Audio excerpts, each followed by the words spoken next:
seus olhos e ore comigo. Senhor, nós queremos pedir, ó Pai, que nesse momento o Senhor esteja falando ao nosso coração através da Tua palavra, esteja nos dando uma mente, Pai, que possa captar, ó Pai, e aplicar a Sua palavra na nossa vida, no nosso dia a dia. Que o Senhor esteja, Senhor Deus, nos dando também humildade para reconhecer o nosso pecado, reconhecer, ó Pai, que precisamos moldar a nossa mente, não conforme esse mundo, mas conforme a Tua palavra, que é viva e permanece eternamente. Fala ao nosso coração, Pai, nos ensina, porque precisamos aprender a respeito do Teu reino, a respeito do Evangelho, a respeito de Cristo, a respeito da Tua obra, através da Tua palavra. É o que nós pedimos, em nome de Jesus. Amém.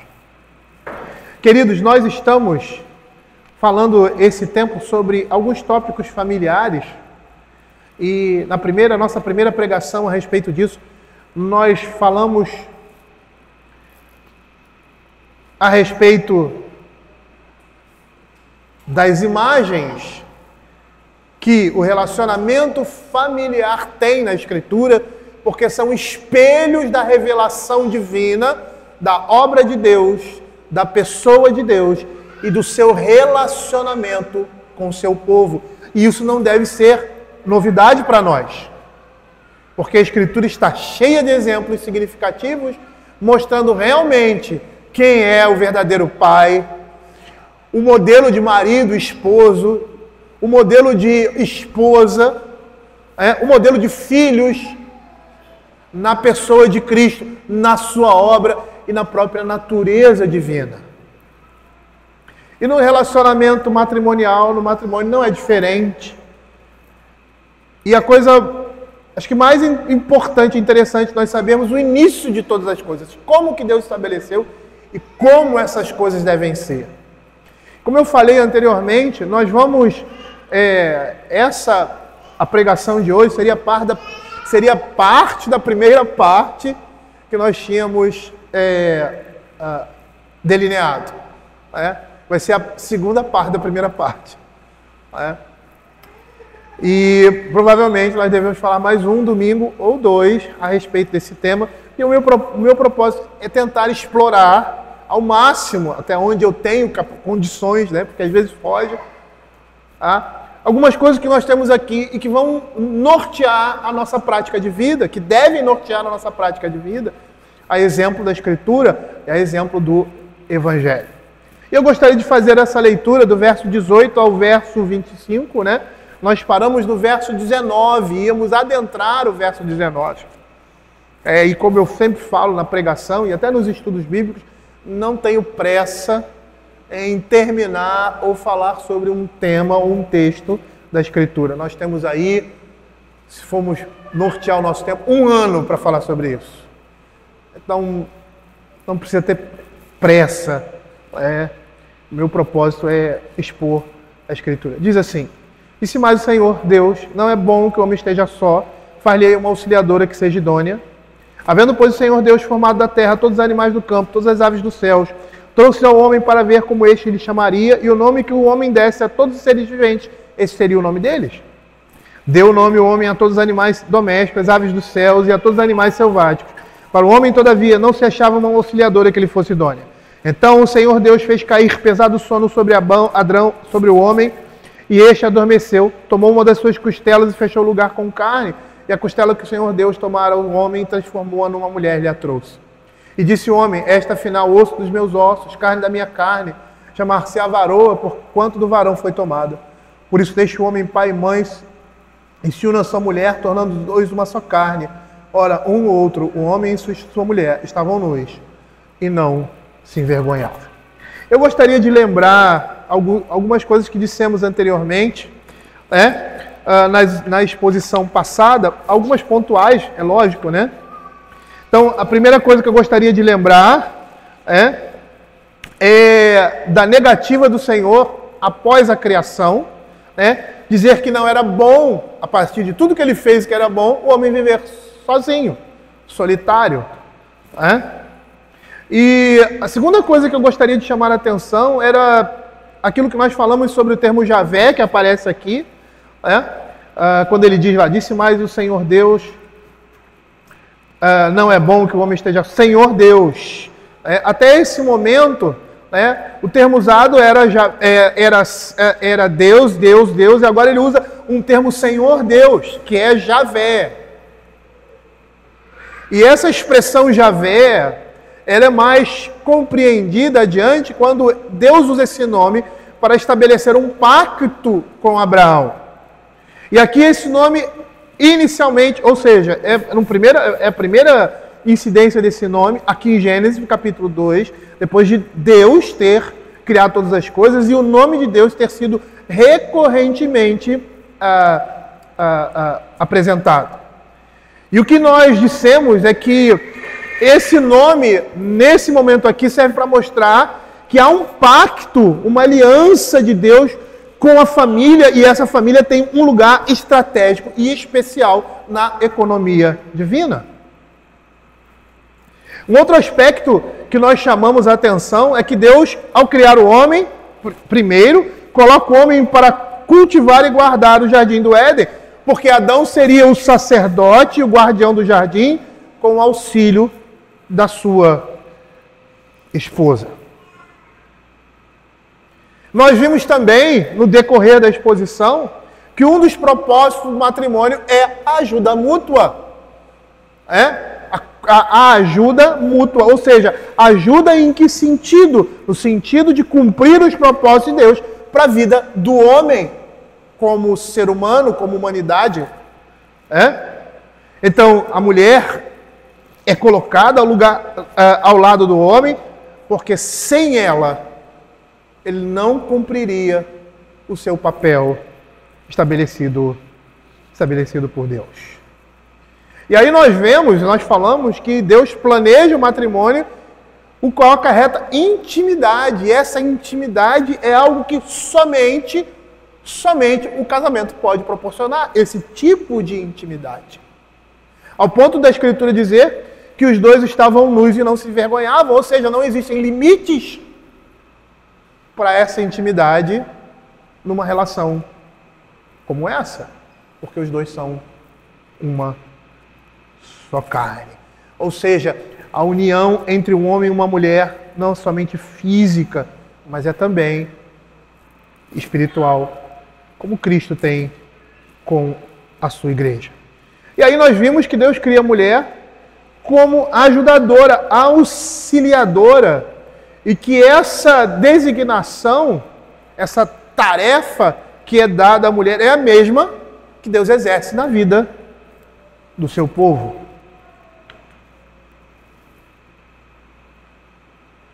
E por último nós falamos o que significa ser idônea, que significa igual ao homem e adequada a ele. E aí nós paramos no verso 19, que diz assim: havendo, pois, o Senhor Deus formado da terra todos os animais do campo, todas as aves dos céus, trouxe ao homem para ver como este chamaria, e o nome que o homem desse a todos os seres viventes, esse seria o nome deles. Eu gostaria de chamar a atenção dos irmãos, enquanto estiver expondo a Escritura, tentem fazer as ligações. Tentem fazer as ligações que a Escritura faz quando fala dos relacionamentos conjugais. E o modelo que nós temos, qual é o modelo de pai que nós temos? Deus. É esse modelo que eu, como pai, tenho que seguir. Qual é o modelo de filho que nós temos na Escritura? Cristo. Lembre-se do que o Senhor Jesus falou: a minha comida é fazer a vontade do meu Pai e realizar a sua obra. Obediência. No relacionamento do marido com a esposa, lembre de Cristo, ele é o modelo. Como que eu devo lidar ou tratar com a minha esposa? Veja como Cristo se relacionou com a sua igreja, com os seus discípulos. E a igreja e a mulher. Qual é o exemplo? Qual é o modelo? Aquele modelo que Deus estabeleceu na sua palavra para a sua igreja. Nós temos aí tudo o que nós precisamos para exercer essas funções, de forma a abençoar aqueles que estão ao nosso redor e que são alvo direto das nossas ações. Diz assim o verso 19: havendo Deus, pois, formado da terra todos os animais do campo, trouxe ao homem para ver como este lhe chamaria o nome que o homem desse a todos os seres viventes. Esse seria o nome deles. É interessante essa relação da criação dos animais em meio a essa narrativa específica.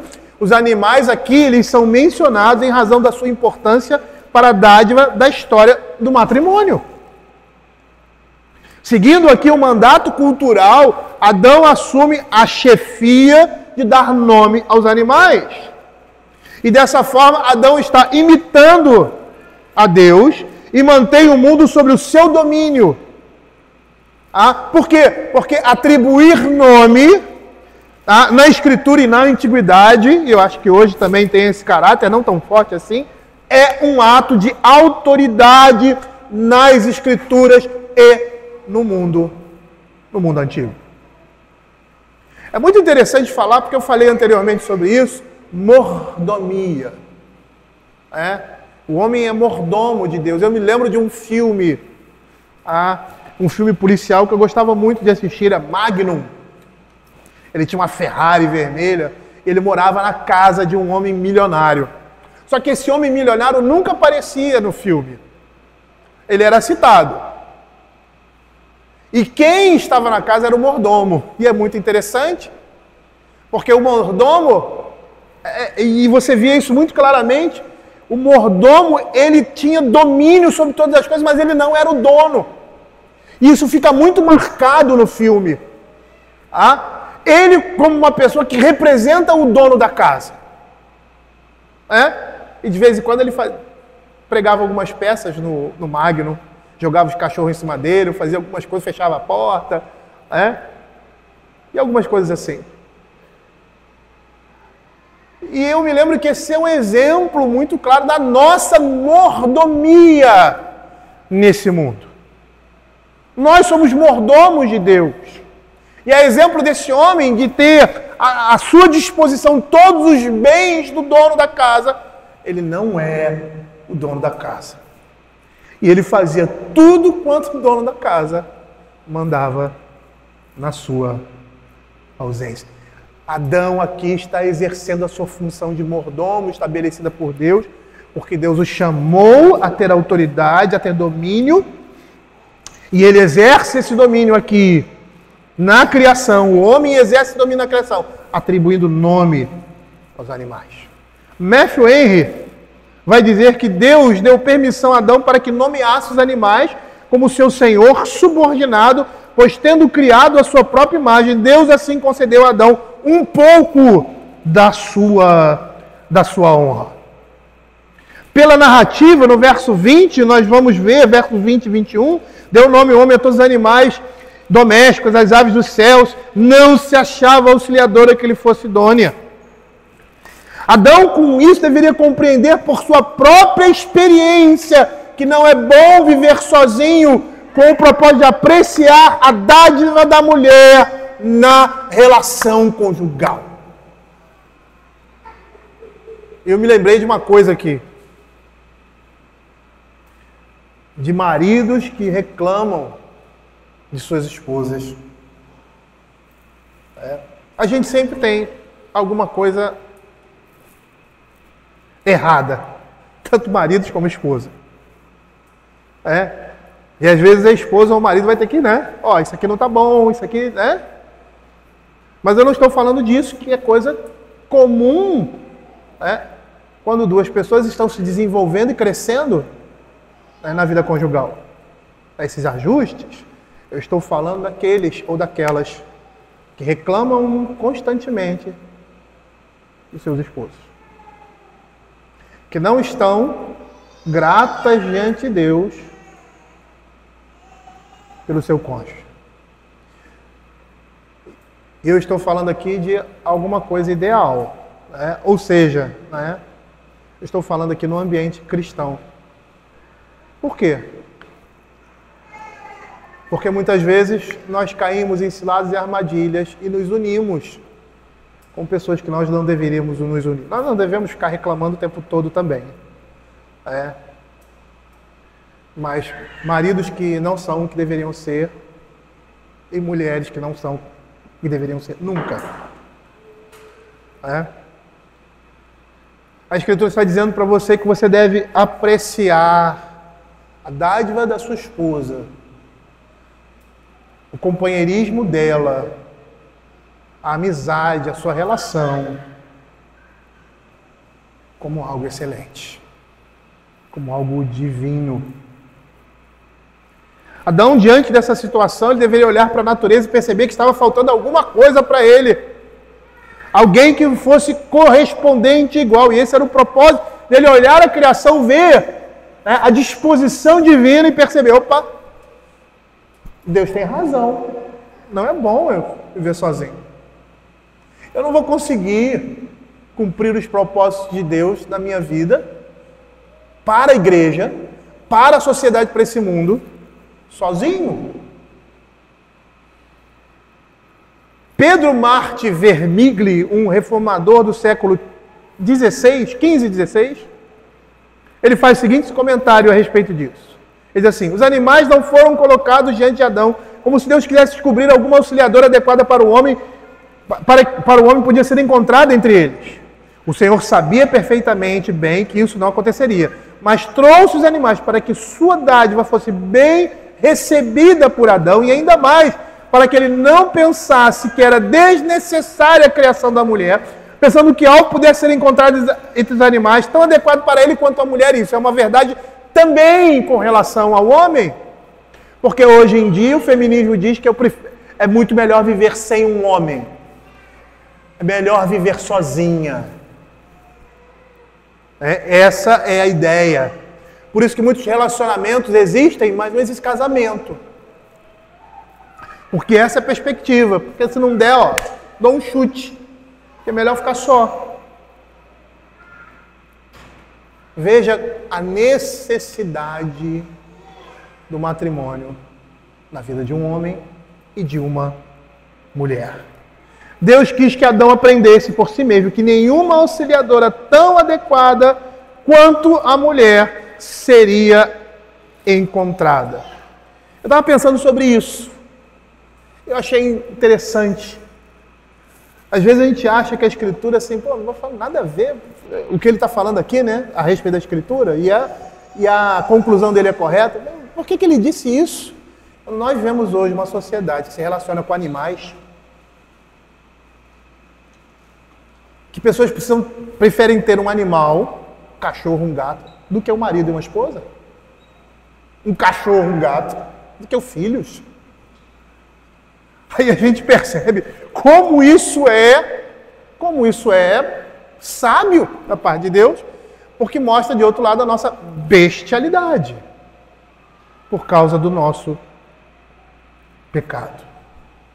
A minha perspectiva com relação a esse texto, também era o propósito de Deus para que Adão percebesse que na ordem criacional ele teria a necessidade de uma companheira, como todos os outros animais.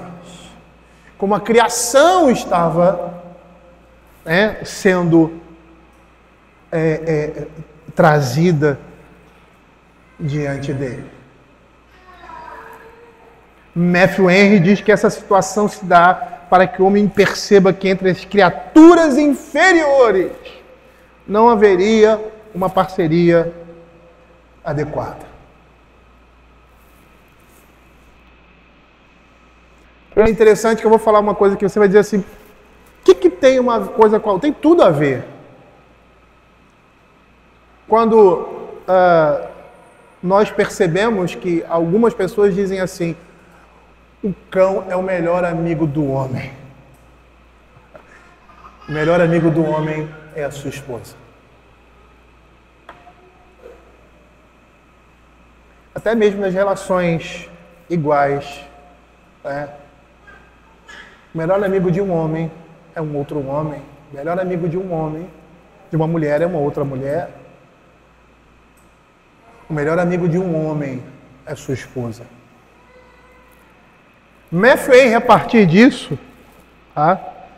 Que diz que essa situação se dá para que ele perceba que entre as criaturas inferiores não havia uma parceria adequada, ele tira as seguintes conclusões. Primeiro, a dignidade e a excelência da natureza humana. Na terra não havia semelhante a ela, nem se encontrava seu par entre todas as criaturas visíveis. Todas foram examinadas, mas o homem não era compatível a nenhuma delas. Segundo princípio que ele tira a conclusão, a inutilidade desse mundo e de suas coisas. E aí ele vai dizer, junte-as todas e não se consegue produzir uma ajudadora para o homem. Elas não são adequadas à natureza da sua alma, nem suprem as suas necessidades, nem satisfazem os seus justos desejos, nem acompanham a sua duração eterna. Deus cria uma pessoa nova para ser uma ajudadora para o homem. Adão estava procurando e deveria procurar uma companheira à imagem de Deus no meio da criação e não encontrou. E sabe o que a Escritura vai dizer a respeito de Adão? Salomão vai dizer isso. Que ele alcançou a benevolência, boa vontade do Senhor. Provérbios capítulo 18, verso 22. O que acha uma esposa, acha o bem e alcançou a benevolência do Senhor. Eu poderia expor, uma vez eu fiz uma pregação no casamento só por esse verso aqui. Que ele é muito rico. Mas quando um homem acha uma esposa, tá? Ele alcança o agrado, demonstra que ele alcançou o agrado de Deus. Deus se agradou dele, como se agradou de Noé, e como se agradou de todos aqueles aos quais ele escolheu, e mostra a sua boa vontade, a sua benevolência, dando uma esposa.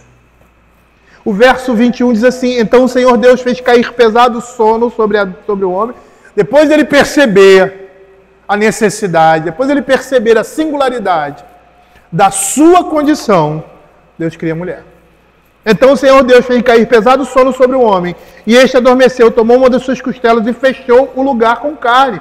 E a costela que o Senhor Deus tomara ao homem, transformou-a numa mulher e a trouxe.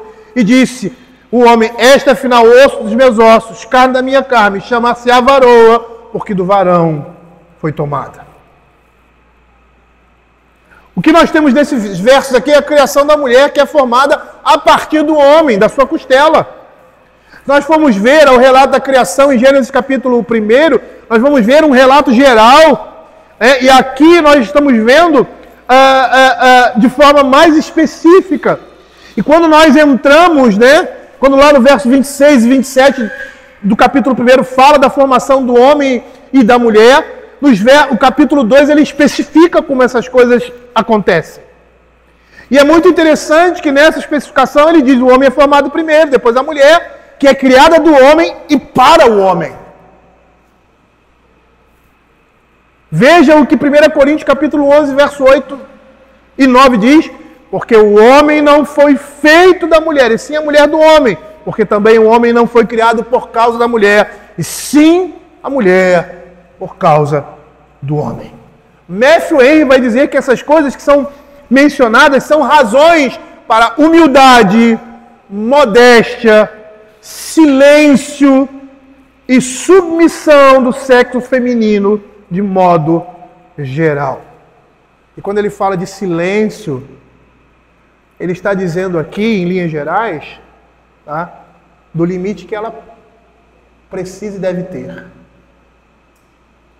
Porque ela está debaixo da condução do seu marido. Quando Paulo fala lá em Coríntios que as mulheres devem manter silêncio, tá, só a título de curiosidade, o propósito principal era que uma esposa não envergonhasse seu marido em público. Então, quando os profetas estavam falando e tal, e se tivesse alguma divergência, alguma coisa, elas não poderiam falar naquele momento, ou dizer, né, alguma coisa. Por quê? Porque elas deveriam falar em casa, interrogar os seus maridos, porque seria vergonhoso um homem em público ser questionado ou corrigido por sua mulher. E pasmem, é vergonhoso, seja quem for, ser corrigido em público, quando deve ser corrigido em particular. Paulo corrigiu Pedro em público por causa de uma necessidade, porque ele estava distorcendo o evangelho. E as pessoas que estavam ali ao redor, poderiam ser levados a partir daquele momento, terem uma postura errada com relação aos judeus e gentios. Era o evangelho que estava em jogo ali, por isso Paulo repreende na frente de todos, porque o seu pecado e a sua atitude foi pública, então ele deveria ser corrigido publicamente. Mas no caso de esposas, maridos, filhos, essas coisas devem ser feitas em particular, porque nós não podemos expor os nossos cônjuges, os nossos filhos ou quem quer que seja. Isso aí não vale somente para esposas, mas elas devem atentar para isso, muito mais qualquer outra pessoa. Por quê? Porque se agirem assim, elas estão solapando a honra que elas deveriam dar aos seus esposos. Da mesma forma que um homem chamando a atenção da sua esposa em público também seria impróprio. Guardada aí as devidas proporções. Então perceba que Matthew Henry fala isso, que essas coisas são mencionadas como razão para a humildade, modéstia, silêncio e submissão do sexo feminino de modo geral. 1 Timóteo, capítulo 2, verso 11 e 12. A mulher aprenda em silêncio, com toda a submissão. E não permito que a mulher ensine nem exerça autoridade de homem. Esteja, porém, em silêncio. É esse silêncio aqui. Que ele está dizendo. Ou seja, ela não poderia assumir uma posição de governo na igreja. Ou, qual é a posição de governo na igreja? Pregação e direção. É isso. E a gente vai ver particularmente essa sujeição e respeito e amor que as esposas devem aos seus próprios esposos. Veja o que Efésios capítulo 5, verso 33 vai dizer.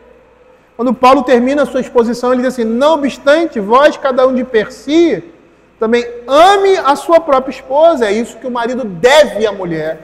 E a esposa respeite o seu marido.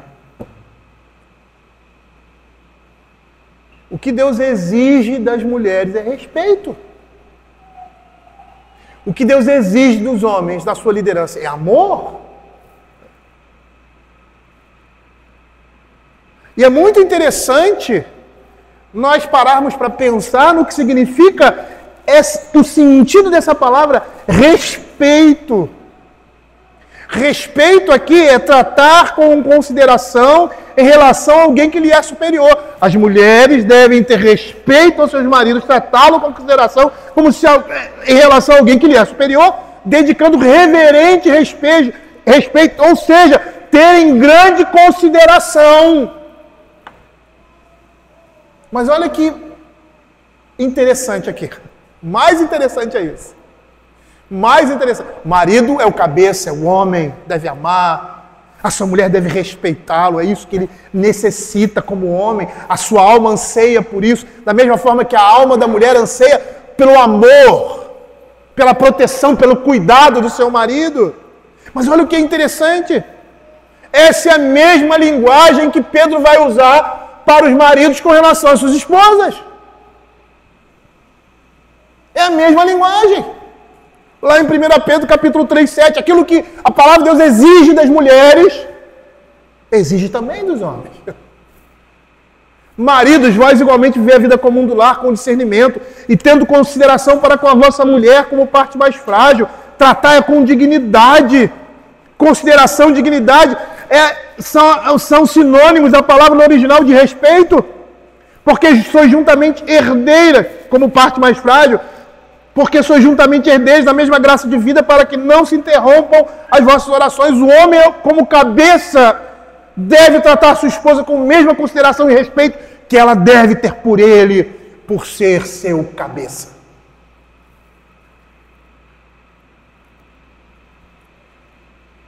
É muito interessante isso, né? Percebam como Deus faz as coisas. Nós estamos numa época em que a submissão é algo complicado. Eu vejo isso nos meus alunos. Todo mundo quer direito, quer ter direito. Mas dever. E é muito interessante, esses dias eu estava reparando no texto de Efésios. O texto de Efésios ele começa nas relações familiares com os deveres primeiro, não com os direitos. Com os deveres. Olha que interessante. A porta para os nossos direitos passa por aquilo que devemos ao outro e a Deus. É muito interessante isso. A Escritura vai dizer, eu vou falar mais isso adiante, que um homem e a mulher são iguais diante do Senhor. Em justa cooperação, são irmãos em Cristo. São amigos, são parceiros. Mas ela deve olhar para ele como seu líder.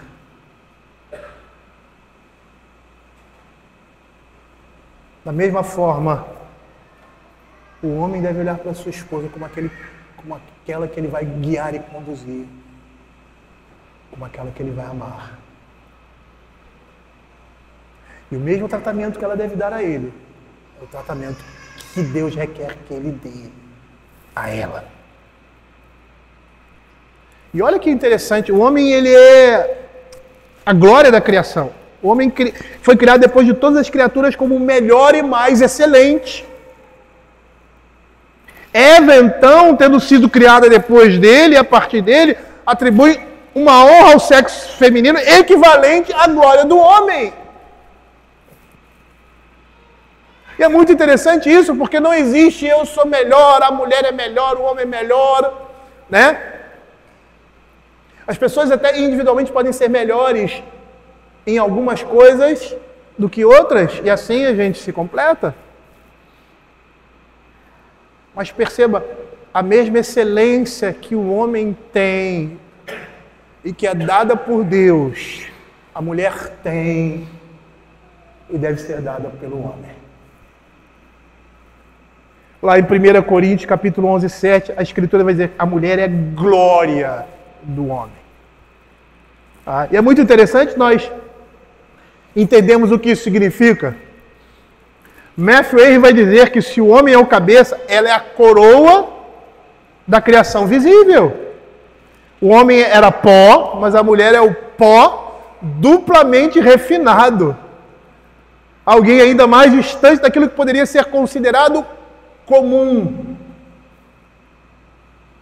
E é muito interessante a gente perceber que o homem e mulher, eles foram criados à imagem de Deus. Mas o que a sociedade diz com relação aos inferiores? Porque a mulher, na sua posição de mulher casada, ela está debaixo da direção do seu esposo. Mas o que a sociedade diz com relação àqueles que estão debaixo da nossa direção, que são inferiores em suas funções? Eles são menores, né? Eles são menores. Às vezes, menos importantes. Não é assim? Eu estou enganado ou é assim mesmo? Aí você vê Paulo falando da igreja. Que ele diz, para que o corpo ande como corpo, Aquelas partes que são menos honrosas são aquelas que nós damos mais honra. Eu não estou dizendo que a mulher é menos honrosa, mas perceba como Deus faz as coisas. Porque nós muitas vezes, a nossa sociedade deprecia a mulher. E hoje a mulher deprecia o homem, e é a luta aí, né? A mulher deprecia a masculinidade e o homem deprecia a feminilidade. Mas é o contrário. Um deveria honrar o outro. Um deveria olhar o outro de forma excelente. E a mulher, que é a parte mais frágil, deveria ser considerada como um pó refinado. Ainda mais distante daquilo que poderia ser considerado comum. Salomão, em Provérbios capítulo 12, verso 4, ele vai dizer assim: a mulher virtuosa é coroa do seu marido. A gente está falando de glória, né? É muito interessante isso. Uma vez eu fiz uma pesquisa por causa disso. E eu vi que, dependendo do grau de nobreza, você tem um tipo de coroa. Ou seja, a dignidade de um rei ou nobre estava demonstrada na coroa que ele carregava.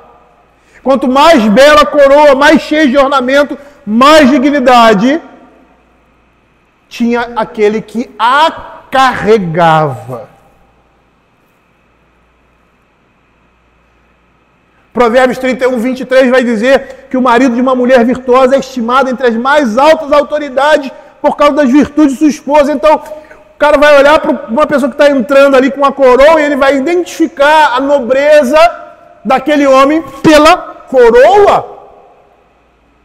É o que Provérbios está dizendo com relação aos homens que olham para a esposa virtuosa de alguém, e ele é estimado entre as outras pessoas por causa dessa coroa. Seu marido é estimado entre os juízes quando se assenta com os anciãos da terra. Enquanto mais virtuosa, mais sábia, mais amável, mais cuidadora é uma esposa, mais honra esse homem tem. E olha que interessante, essa linguagem ela vai remeter à forma como Paulo se refere às esposas em Efésios capítulo 5. Abra aí, verso 25 a 29. Veja aí. Marido, amai vossa mulher como também em Cristo. É interessante que essas coisas são destacadas na função do homem, não na função da mulher. Mulheres sejam submissas aos seus próprios maridos. Ele aponta para o marido para respaldar essa submissão. Agora ele aponta para a mulher no que ela é para a função do marido. Marido, amai vossa mulher como também Cristo amou a igreja e a si mesmo se entregou por ela, para que a santificasse, tendo-a purificado por meio da lavagem de água pela palavra, para apresentar a si mesmo a igreja gloriosa, sem mácula, nem ruga, nem coisa semelhante, porém santo e sem defeito. Assim também os maridos devem amar a sua mulher como ao próprio corpo. Quem ama a sua esposa a si mesmo se ama, porque ninguém jamais odiou a própria carne, antes alimenta, ela cuida como Cristo faz com a igreja, porque somos membros do seu corpo. Olhando esse texto, olhando o que nós estamos vendo aqui, o que pode fazer um homem cristão maltratar ou desprezar sua mulher? Pense você também, esposa. Calvino vai dizer, quando expõe Efésios capítulo 5, 22, que as mulheres devem tornar a liderança dos seus maridos algo formidável. Algo que ele tenha prazer. Algo em que ele se regozije. Por causa da conduta e da consideração das suas esposas para com eles. O que pode fazer um homem maltratar ou desprezar a sua esposa? Que tipo de homem faria isso? Eu não vou dar um espelho para cada um não, viu? Porque muitas vezes nós agimos assim. Perceba o que ele diz aqui. Ele diz lá, no verso 21, tomou uma das suas costelas e fechou o lugar com carne. E é muito interessante perceber o que isso proporciona. Isso demonstra a intimidade e a harmonia que corroborariam a relação matrimonial. Está sendo representada, intimidade e harmonia, nessa imagem. O apóstolo Paulo, lá em Efésios capítulo 5, verso 28, ele representa essa mesma ideia com as seguintes palavras: assim também os maridos devem amar a sua mulher como ao próprio corpo. Quem ama a sua esposa, a si mesmo se ama. Nas palavras de Matthew Henry, sobre esse fato aqui, ele diz assim: a mulher não é feita da sua cabeça para estar acima dele, nem de seus pés para ser pisada por ele, mas do seu lado para ser sua correspondente, e debaixo do seu braço para ser protegida, e perto do seu coração para ser amada. Semelhantemente, um certo comentarista diz: assim como a costela se encontra no lado do homem e lhe é anexa, da mesma forma a boa esposa, a costela do seu esposo fica a seu lado para ser auxiliadora sósia, e sua alma faz fronteira com a dele. Aí eu me pergunto, a gente está só batendo nos maridos, né? Aí eu me pergunto,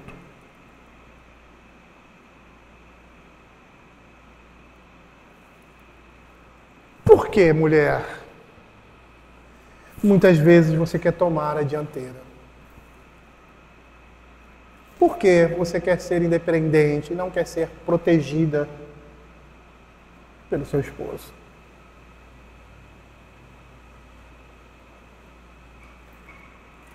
Ontem eu estava conversando com uma senhora idosa, marido falecido já,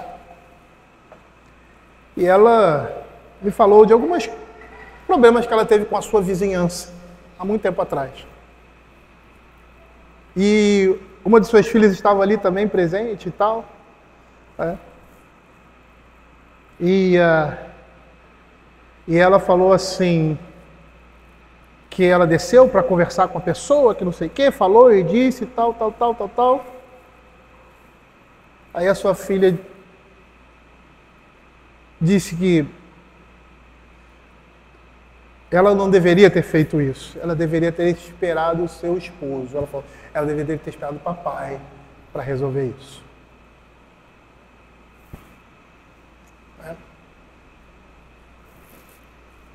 E aí ele foi e resolveu. Mansamente. Aí eu fico pensando, eu falei, a senhora deveria ter esperado seu esposo. E deixar ele resolver. Porque esse problema aí não é seu. Ele estava apurrinhando a senhora e tal, aquela coisa. Seu marido tem que resolver. Ao tempo que meu marido vai... Ele reclamou de alguma coisa que estava acontecendo, que do prédio, da casa onde eles moravam, sei lá, um negócio assim, e que não era de lá. E ela foi dizer que não era, ela falou, eu só não tinha que falar nada. Falou, quando meu marido chegar, eu só converso com ele. Um desgaste desnecessário. E há consequências disso. Há consequências. Quando Deus cria as coisas, Ele cria de forma perfeita.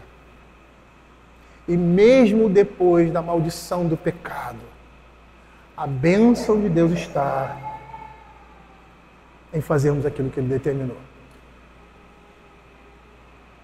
Porque quando nós fazemos assim, nunca vai dar errado. Nunca vai dar errado. Eu não estou dizendo que nós não teremos dificuldades ou problemas, mas nunca dará errado nos propósitos de Deus para você, porque você está assumindo o seu lugar devido. João Colompade, um reformador também do século XV, século XVI, ele diz assim, ele diz que por meio deste milagre, Deus quis recomendar o mais elevado amor e a mais elevada amizade que os casados devem preservar entre si e, por fim, ensinar uns aos outros a reconhecer o cônjuge como sua própria carne. Essa é uma união sem igual, sem paralelo, segundo a Escritura.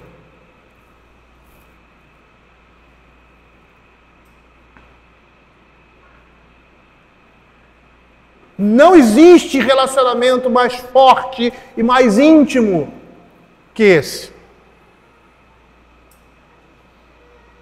Nós temos os nossos pais e temos nossos filhos, né? Eles são ligados a nós emocionalmente, fisicamente, né? São nosso sangue. Mas a Escritura diz que a esposa é uma só carne. Não fala isso para o filho, não fala isso para o pai. O filho não é uma só carne com o pai. A mãe não é uma só carne com o filho, o pai não é só carne com o filho. Veja o que esse reformador diz. Esse milagre recomenda o mais elevado amor e amizade que os casados devem preservar entre si e reconhecer e ensinar uns aos outros, um ao outro a reconhecer o cônjuge como sua própria carne. É uma união sem igual. Significa dizer o seguinte, vamos para a prática, o casal deve cultivar amizade. O coração e a confiança de uma esposa, da mesma forma que o coração e a confiança do marido, deve estar em primeiro lugar em seu marido, ou seja, no seu cônjuge, não em seus pais, e muito menos nos seus filhos. E o que seria cultivar uma amizade para você? Eu vou dizer, é de forma propositada investir em uma amizade, buscar na pessoa amada consolo, conforto, envolvê-la em sua realidade, com suas questões pessoais, compartilhar a sua vida com essa pessoa. Isso é cultivar a amizade. Nós não fazemos assim quando gostamos de uma pessoa, conhecemos, e aí investimos.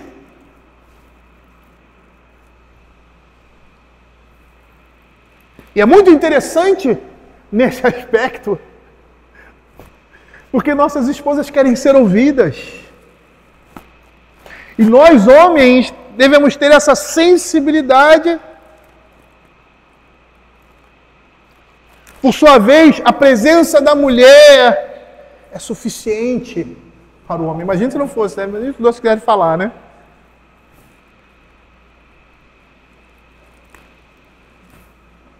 O homem quer que a sua esposa esteja ao seu lado e que o apoie.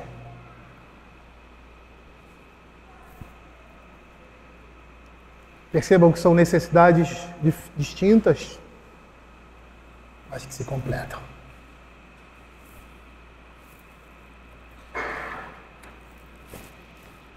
E aí ele diz assim, disse o homem, esta é final, e verso 22, é a costela que o Senhor Deus tomara ao homem, transformou na mulher e a trouxe. Esse é o primeiro casamento realizado no jardim designado por Deus e significa o santo e o ideal estado do matrimônio. E eu quero chamar a atenção aqui, porque eu vou encerrar, eu quero ser rápido, porque eu não quero ultrapassar aí mais do que 1 hora ou 50 minutos. Veja o que a Escritura está dizendo aqui. Deus exerce o papel de assistente do noivo.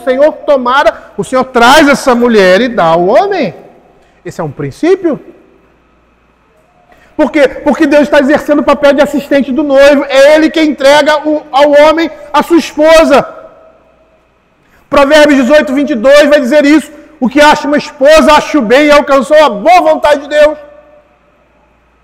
Provérbios 19, 14, a casa e os bens vêm como herança dos pais, mas do Senhor a esposa prudente. E veja o que Matthew Henry fala sobre isso. Deus, como pai da mulher, trouxe ao homem como seu segundo ser e como adjutora para ele. Depois de criá-la, ele não a deixou à sua própria disposição, não. Ela era sua filha e não devia se casar sem o seu consentimento. Tem mais probabilidade de se casar para o seu conforto aqueles que pela fé e oração, com uma dependência humilde da providência, se colocam sob uma conduta que esteja de acordo com o padrão divino. Essa esposa que é a criação de Deus por graça especial e que foi trazida por Deus por divina providência, provavelmente provará ser uma adjutora para o homem. Quando nós escolhemos uma esposa debaixo do crivo da piedade, veremos ter ao nosso lado aquela que o Senhor nos trouxe. E eu quero fazer uma aplicação disso aqui também. Olha que interessante. Uma coisa importante aqui, nós podemos perceber como ensinamento, né? Para nós como espelho da revelação, o que está acontecendo aqui. Lembra? O espelho da revelação? A primeira coisa aqui que a Escritura fala é bem clara. É Deus que providencia uma esposa. Se é Deus que providencia uma esposa, entenda, né? Uma esposa, um esposo, um cônjuge, nosso primeiro passo ao desejar o matrimônio é pedir em oração a Deus aquele que Ele designou para nós, que ela ou ele, que Deus nos designou para nós, nos dando olhos de sabedoria para perceber aquela ou aquele que Ele está enviando. Primeiro passo, oração. Quero falar para Marcos, vou fazer uma pergunta para você. Não me responde não. Já está orando pelo casamento dos seus filhos? Se não, já é hora de começar. É hora de começar. Porque não vai ser só eles que vão ter que orar, não. Os pais têm que orar pelos cônjuges dos seus filhos. Um segundo princípio que nós devemos observar aqui é que Deus, como Pai, que é Pai, providencia o cônjuge. Em algumas sociedades, né, e eu conheço até pessoas no nosso tempo, que os pais escolheram o casamento. Ó, você vai casar com esse rapaz aqui. Começa a se relacionar com ele. Tá? Pastor, o senhor é muito radical. Não, eu sou radical não, eu não fiz isso com meus filhos. Na nossa sociedade a gente faz diferente. Não está errado não. Por que esse é melhor do que a gente? Que a gente deixa os nossos filhos escolherem. Não é melhor, é diferente. Só isso. Tá? Na nossa sociedade a gente deixa os nossos filhos escolherem, né? Pode, não vejo problema nenhum. Agora eu tenho que seguir o padrão divino. Tá?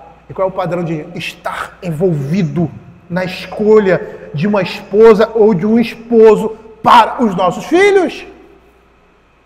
Eles não podem fazer isso sozinhos, não. Eles não têm a maturidade e os olhos que nós temos. E como é que nós fazemos isso na nossa sociedade? Orientando, aconselhando, aprovando ou desaprovando a escolha dos nossos filhos. Porque a desaprovação do pai, guardada as devidas proporções. Por quê? Porque existem pais loucos. E eu não estou falando no ambiente cristão, não. Tá? Estou falando no ambiente pagão. Que muitas vezes um pai prefere que o filho e a filha se prostitua a se casar, a viver de forma irregular, a se casar. Isso é responsabilidade dos pais. Eu estou falando no meio cristão. No meio cristão, nós precisamos... É lógico que serve para o outro meio também, né? Só que eles desprezam a lei de Deus. Como é que nós vamos nos envolver na nossa sociedade em que permitimos que os nossos filhos escolham os seus cônjuges? Orientando, aconselhando, aprovando ou reprovando. Não, eu não quero isso aí. Não, eu não quero isso aí.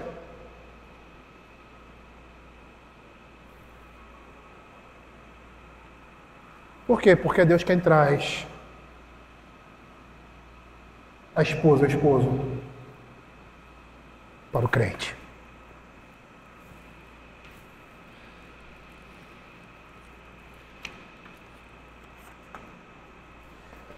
Queridos, eu vou parar por aqui. Eu tinha mais 2 folhas aí para...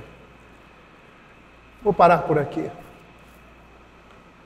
E na nossa próxima encontro, no nosso próximo culto ao Senhor, nós iremos dar continuidade a isso. São muito preciosas as lições que nós podemos tirar daqui. Tá?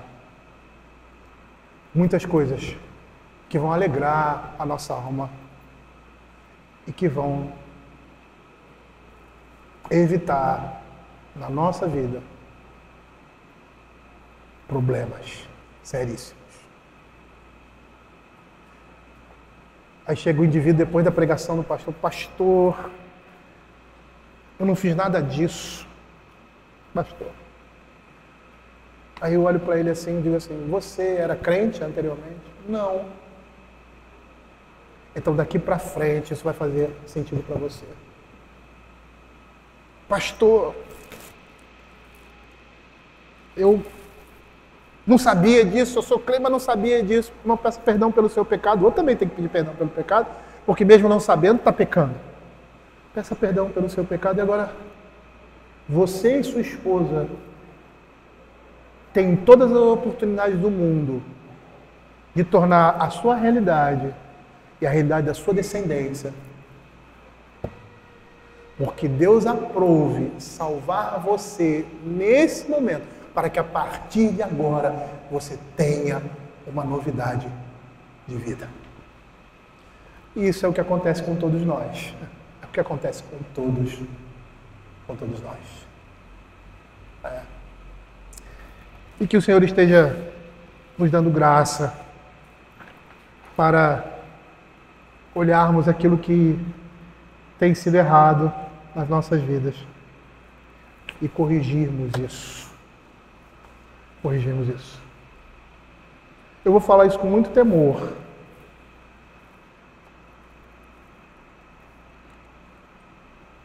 Sabe por que casamento de crente não dá certo?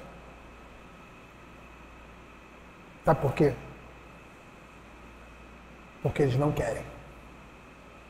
É por isso. Só por isso. Porque um dos cônjuges não quer, ou porque os dois não querem. Por isso um casamento, uma família não dá certo. É só por esse motivo. Porque se os dois forem crentes, vão ter obstáculos, vão ter dificuldades, mas nenhum deles pode nos parar no avanço da nossa vida para a eternidade. Porque, como diz o apóstolo, o escritor de Hebreus, nós não somos daquele que retrocedemos, mas que avançamos para a vida eterna. Vamos ficar de pé. Vamos terminar nosso culto dessa manhã cantando o Salmo 100.